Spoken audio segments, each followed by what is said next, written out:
Well, it's time now for our focus report, and for that we're going to Italy, where 16 million people have been called in to vote this Sunday in 2 district referendums concerning the autonomy of the Lombardy and Venetian regions. The referendum is a consultation and is not legally binding for the Italian state.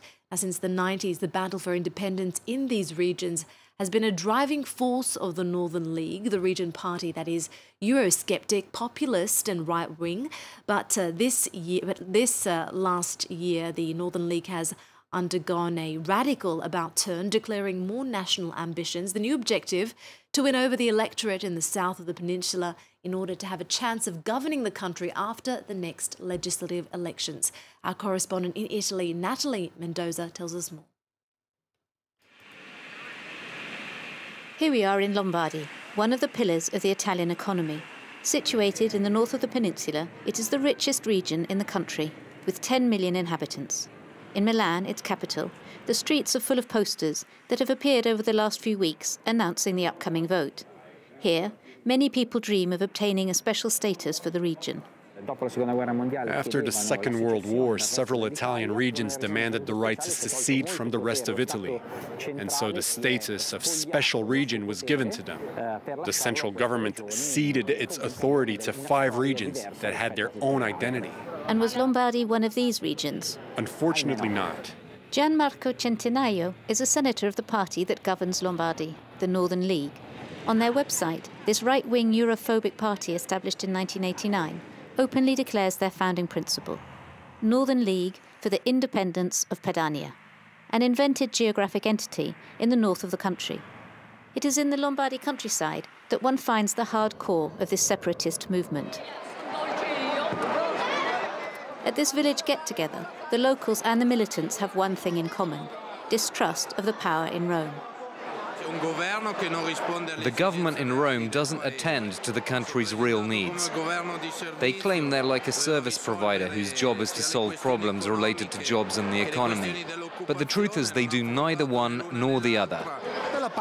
We feel let down by the state. Here we're overburdened with taxes. Sooner or later the people will want to defend themselves and rebel.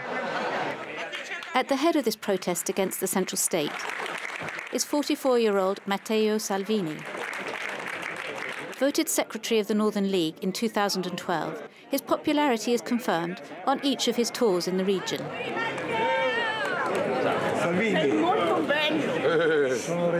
He came to inaugurate a provincial party office, but took advantage to reiterate his ideas for Lombardy. We need jobs, security, clean and peaceful cities.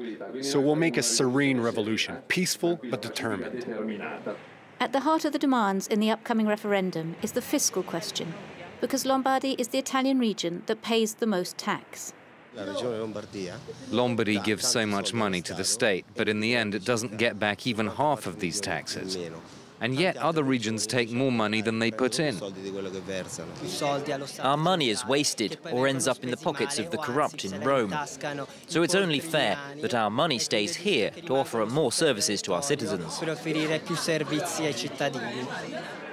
Salvini is very happy to surf on this wave and doesn't hesitate to wear a T-shirt declaring autonomous Lombardy at the rallies for the referendum.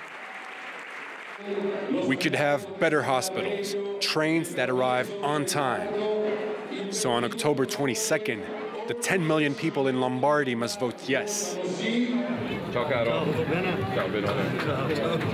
But Salvini does not only have regional ambitions, he is also hoping to be Prime Minister one day, which requires winning over the electorate in the south, a task that is far from accomplished.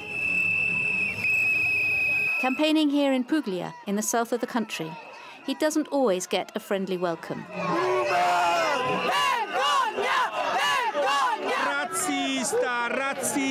These shouts are referring to the insulting remarks Matteo Salvini has made towards the Southerners in the past, like in this video from 2009.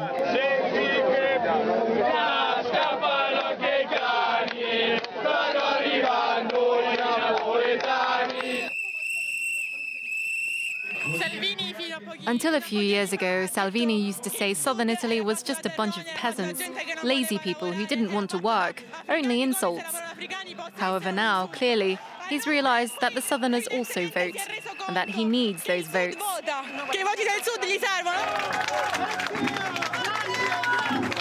When he's visiting the South, all the Northern League placards are replaced with new ones from Us with Salvini, a political party created especially for the electorate in the South. We're going to revitalize employment, jobs above all else. On immigration, we must be clear. Those who arrive here are youth in their 20s, bigger than me, and with caps, smartphones and sneakers, and who only cause problems. Remarks that hit the spot with the Southern voters that have been hard hit by the economic crisis. We've had enough with immigrants. Help should go to Italians first, not the other way round.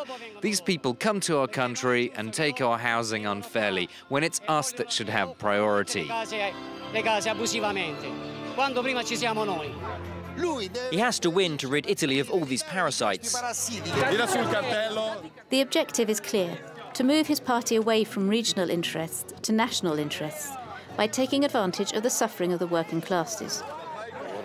At a time when we're confronted with the threat of Islamic terrorism, the European Union, the arrival of hundreds of thousands of migrants, what we need is to unite, each of us with our own diversity, our own identity, to rediscover our pride and being part of this country. Under his leadership, the Northern League has made spectacular progress. From 4% of the legislative vote in 2013, opinion polls now give them around 15% of intended votes in the next legislative elections in Italy, planned for the spring of 2018.